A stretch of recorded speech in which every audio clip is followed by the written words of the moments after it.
eh, Parlamento de Aruba, con una mayoría sostenida de fracción de MEP y fracción de raíz, a una aprobación de lei de na termijnlandsverordening tijdelijke fase, de lei de fase. Me quero expressar minha gratidão uma vez mais na fração de MEP e fração de raiz para a aprovação aqui, para o Fundo de Assistência Social de Emergência, que para quase 2 anos largo, todo instrumento para ajudar miles e miles e miles, para estar exato, 2.246, tata, mama, jovem de família, de momento era mais difícil, nunca visto na Aruba e no mundo. Lamentavelmente, Partido AVP, Partido MAS e Partido Acción 21 a vota contra. Pero no obstante, el voto contra de AVP, el voto contra de MAS, el voto contra de Acción 21, contra a lei de fase, contra a ajudança de fase,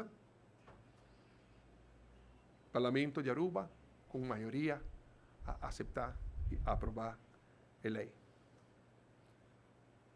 Danke na aprovação de fração de MEP e fração de raiz, faz a raia sua base legal.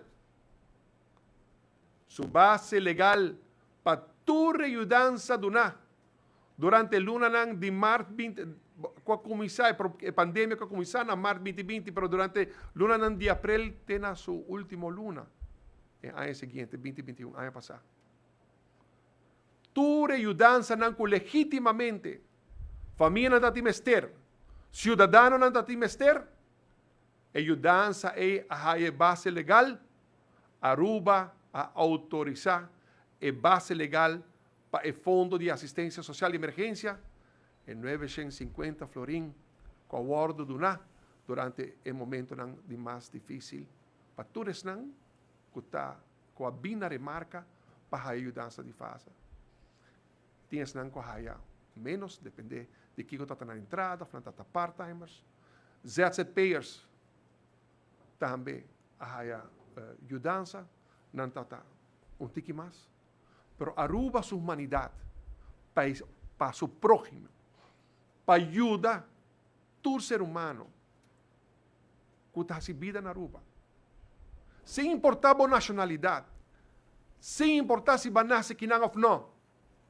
Aruba ajuda todo ser humano com a bina de marque para a ajudança de fase. Claro, com a base legal também, agora aqui, eleita de uma possibilidade para, de período de 5 anos, tomar medida contra esnan que por mal uso e mal uso de fase.